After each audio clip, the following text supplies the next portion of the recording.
Assalamualaikum warahmatullahi wabarakatuh. Perkenalkan, nama saya Aditya Abimanyu dengan NIM 21650070 dari kelompok 4. Di sini saya akan mempresentasikan hasil dari kelompok kami. Oke, langsung saja pada materi pertama. Di sini ada pengenalan cyber security. Cyber security adalah sebuah sistem atau cara untuk melindungi komputer, jaringan, sistem, dan data dari serangan atau akses yang tidak sah. Ada banyak cara yang dapat kamu lakukan untuk menjaga keamanan. Di sini ada konsep untuk memahami cyber security. Adapun di sini ada yang pertama itu kerahasiaan. Maksudnya adalah membatasi akses dan hanya diperuntukkan orang-orang tertentu. Yang kedua ada integritas, maksudnya menyampaikan informasi yang benar, tepat, dan akurat kepada publik. Selain menyimpan informasi, perusahaan perlu menjaga data yang dimiliki pengguna. Yang ketiga adalah siap sedia, maksudnya jangan sampai pelanggan kecewa dengan sistem yang ada atau perusahaan milik. Misal perusahaan yang Anda berbasis aplikasi keuangan. Selanjutnya, sejarah perkembangan cyber security. Keamanan cyber atau cyber security menjadi isu yang hangat selama sebulan terakhir. Kemunculan hacker Bjorka yang meratas dan mengambil data penduduk membuat perbincangan perihal perlindungan meningkat secara signifikan. Saat kita bicara perlindungan data digital, mustahil tidak bicara cyber security. Konsep keamanan dan keterangan dalam sistem komputer. Yang pertama ada cloud security atau pencurian data bisa terjadi kapan saja. Yang kedua ada security jika ada Yang kedua itu ada network security atau jika lalu lintas data semakin tinggi, pengguna semakin banyak, ada baiknya meningkatkan keamanan jaringan atau network security.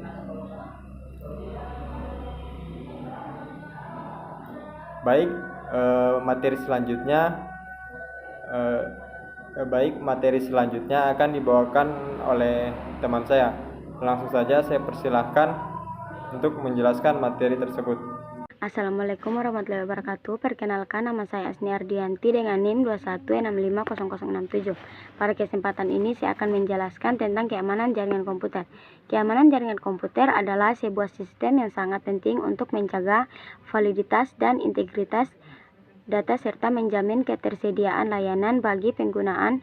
Sistem yang digunakan harus dilindungi dari segala bentuk serangan dan usaha penyusupan atau pemindahan oleh pihak yang tidak berhak yang dapat merugikan pengguna. Berikutnya adalah jenis-jenis sistem keamanan jaringan. Pertama adalah keamanan fisik, adalah untuk menjaga firewall tetap dalam kondisi baik untuk melakukan operasi pada jaringan.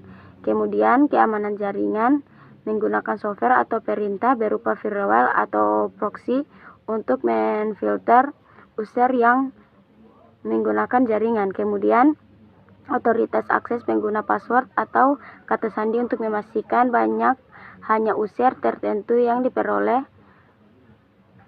bolehkan untuk mengakses jaringan. Kemudian proteksi virus dengan menginstal antivirus pada komputer dan selalu update database-nya yang terbaru. Kemudian penanganan perencanaan bencana adalah perencanaan langkah-langkah yang diambil jika terjadi bencana yang mengakibatkan rusaknya sistem dan hilangnya data penting serta dimaksudnya agar lebih cepat teratasi. Selanjutnya ialah teknologi enskripsi dan autentifikasi. Enskripsi adalah aktivitas mengubah bentuk data yang awalnya mudah dipahami menjadi kode yang sulit dipahami. Hal tersebut karena fungsi utama enskripsi adalah mengamankan data. Enskripsi dipakai untuk menanggulangi seiring datanya cybercrime atau kejahatan dunia maya, seperti peretasan email, phishing, pencurian data, carding, dan sejenisnya.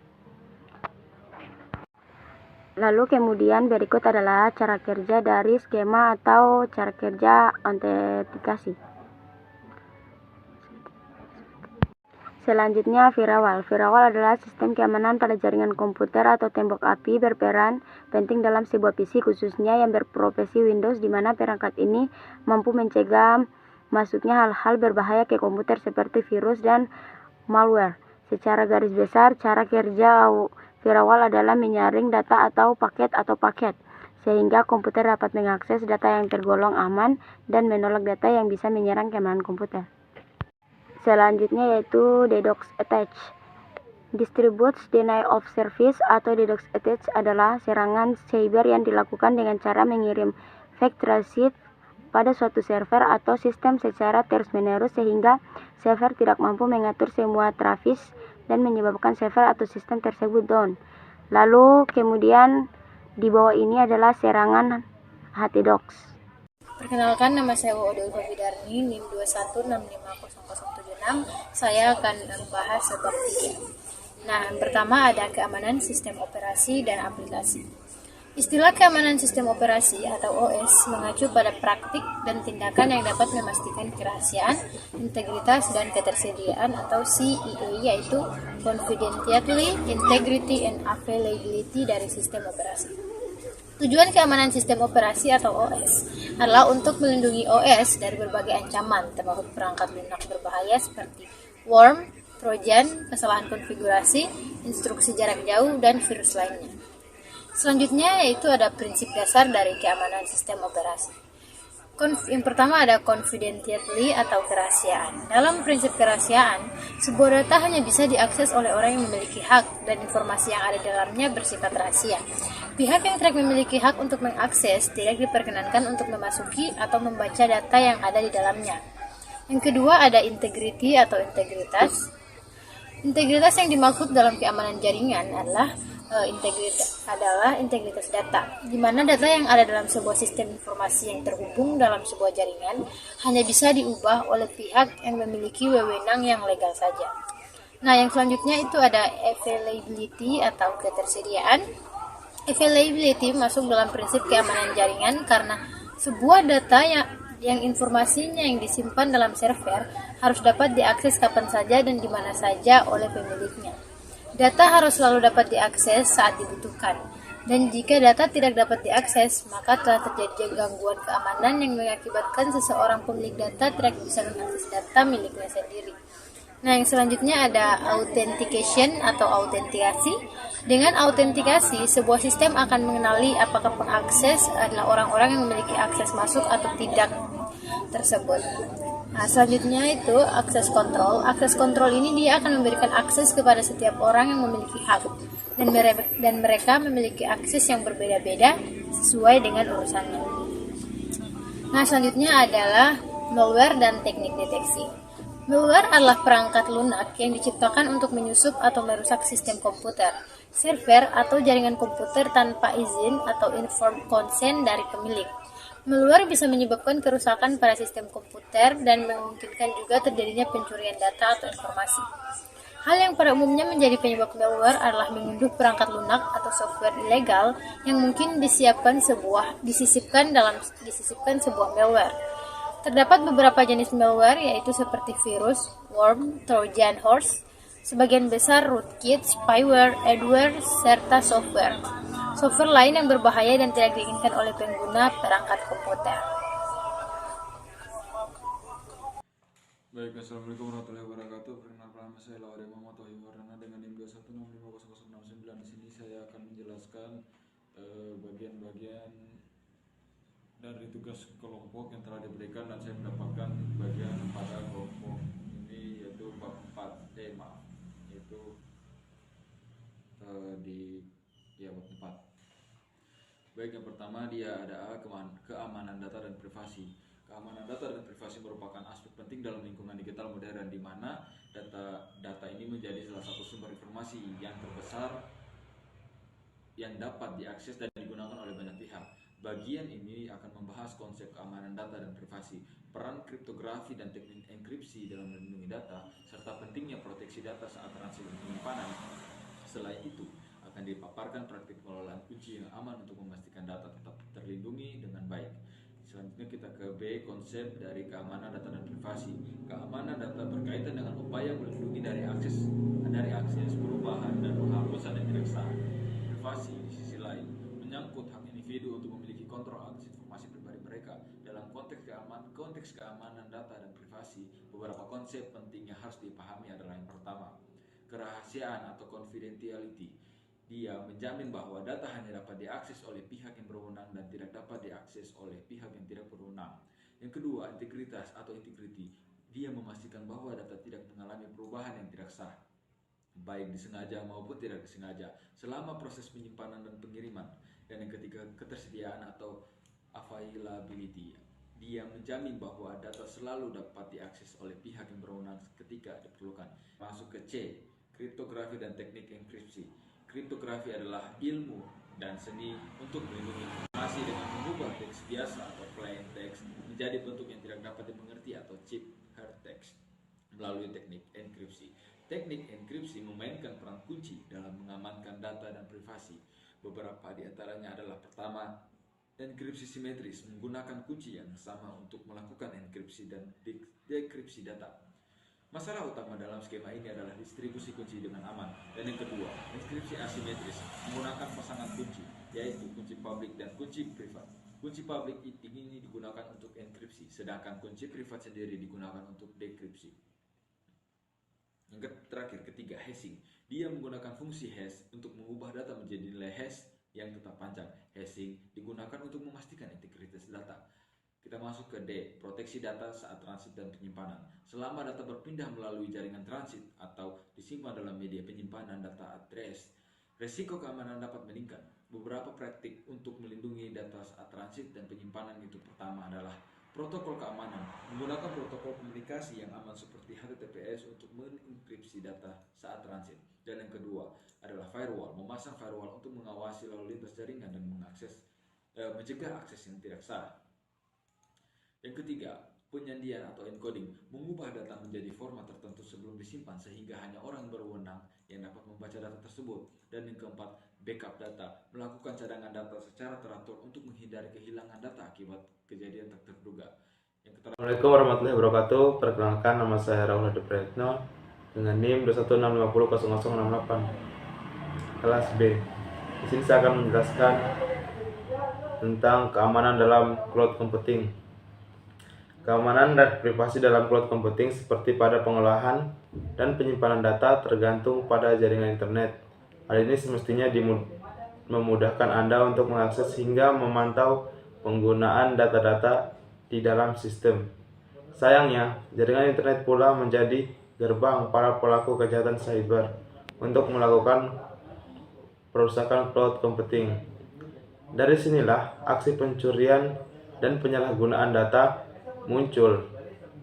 User yang kurang memperhatikan sistem keamanan maupun privasi rentan kecolongan informasi-informasi tersebut.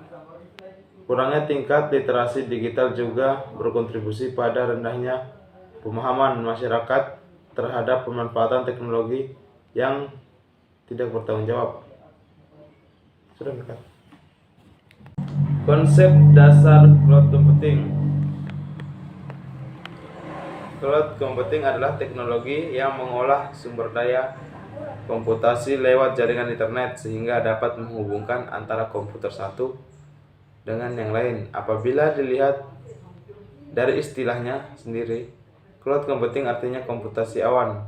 Nah, awan di sini maksudnya adalah jaringan internet, sehingga internet berperan menjadi pusat data dan informasi milik pengguna. Dengan cloud computing, kamu tidak perlu lagi menyimpan data dalam bentuk hard file. Selagi kamu memiliki jaringan internet, maka kamu bisa menyimpan dan mengakses dari manapun kamu berada. Jadi dapat dikatakan, teknologi ini dapat diakses secara remote. Sebuah arsitektur cloud computing adalah bagaimana teknologi individu membuat lingkungan komputasi awan, seperti cara mengumpulkan komponen untuk membuat cloud. Komponen-komponen tersebut adalah hardware, sumber daya virtual, jaringan, sistem operasi, middleware, otomatisasi, manajemen, kontainer, dan lain-lain. Selanjutnya, infrastruktur cloud. Infrastruktur cloud merujuk pada komponen software dan hardware yang mendukung pengirim ke layanan berbasis cloud ini berbeda dari pusat data tradisional on-premise. Dalam hal ini, sistem arsitektur dan model pengiriman infrastruktur cloud berlokasi off-premise dan dapat diakses via internet.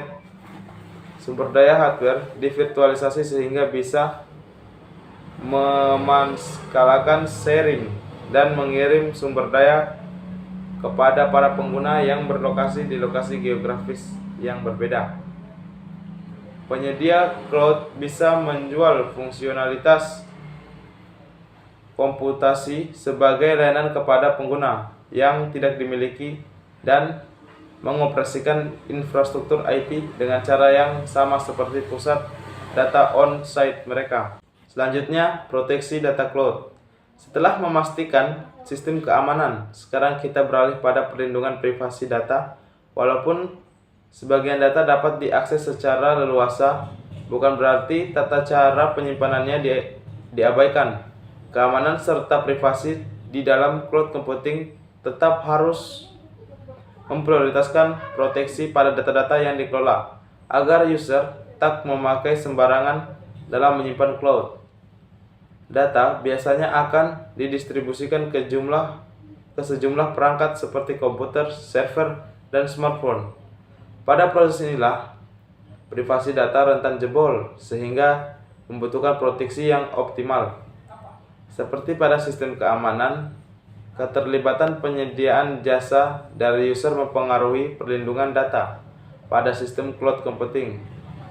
Langkah-langkah yang dilakukan juga hampir sama, antara lain autentikasi 2 faktor, mengganti password secara berkala, dan memperbarui sistem pemantauan berkala, membantu menahan kemungkinan terburuk pada sistem. Incident response atau incident response IR adalah salah satu kemungkinan perencanaan yang berfokus pada mendeteksi atau mencoba untuk menganalisis dan mengevaluasi tingkat ancaman dari hal-hal yang tidak terduga. Bila kemungkinan, proses insiden response seharusnya memuat dan menyelesaikan insiden tersebut berdasarkan rencana insiden response. Kemudian pemulihan sistem dan pemantauan keamanan. Pemulihan sistem yang pertama itu koneksi dan pemutusan sambungan. Langkah pertama saat serangan berlangsung atau ancaman masih ada adalah memisahkan sistem terinfeksi dari jaringan yang lebih luas. Yang kedua ada evaluasi dan identifikasi. Setelah serangan berhenti, evaluasi kerusakan yang telah terjadi dan diidentifikasi jenis serangan yang terjadi. Yang ketiga itu ada penyembuhan sistem. Setelah identifikasi serangan, langkah selanjutnya adalah memulihkan sistem yang terkena dampak. Yang keempat, perubahan kata sandi. Setelah serangan, penting untuk mengubah semua kata sandi yang terkait dengan sistem yang terkena dampak. Yang kelima, pemulihan data. Jika data telah dihapus atau dikunci, terinfeksi selama serangan, langkah berikutnya adalah memulihkan data yang hilang atau rusak. Yang keenam, peningkatan keamanan. Setelah pemulihan, perlu untuk meningkatkan keamanan sistem dan jaringan agar lebih tahan terhadap serangan di masa depan. Yang ketujuh, pemantauan dan respons. Setelah pemulihan, penting untuk terus memantau sistem dan jaringan untuk mendeteksi aktivitas mencurigakan atau serangan yang mungkin terjadi. Kemudian ada pemantauan keamanan. Yang pertama itu keamanan jaringan. Perlindungan sistem meliputi serangan peretasan jaringan atau DOS dan malware melalui jaringan. Yang kedua itu keamanan sistem, melindungi sistem operasi, perangkat keras, dan perangkat lunak dari ancaman berbahaya. Yang ketiga, keamanan data. Keamanan data ini melibatkan perlindungan terhadap data yang disimpan dan ditransmisikan di dalam suatu sistem. Yang keempat, ada keamanan aplikasi. Praktik ini melindungi aplikasi perangkat lunak dari serangan seperti injeksi kode, kerentanan terhadap serangan, dan eksploitasi celah keamanan. Yang kelima, kesadaran keamanan, edukasi penggunaan tentang keamanan siber dan praktik aman. Yang keenam, termaksud kata sandi kuat, menghindari tautan mencurigakan dan pembaruan perangkat. Yang ketujuh, ada keamanan fisik. Keamanan fisik ini dia perlindungan fisik, perangkat keras, dan infrastruktur penting dalam keamanan siber untuk mencegah akses oleh pihak tak berwenang. Baik, mungkin itu saja penjelasan dari saya. Bila ada salah kata mohon dimaafkan. Wassalamualaikum warahmatullahi wabarakatuh.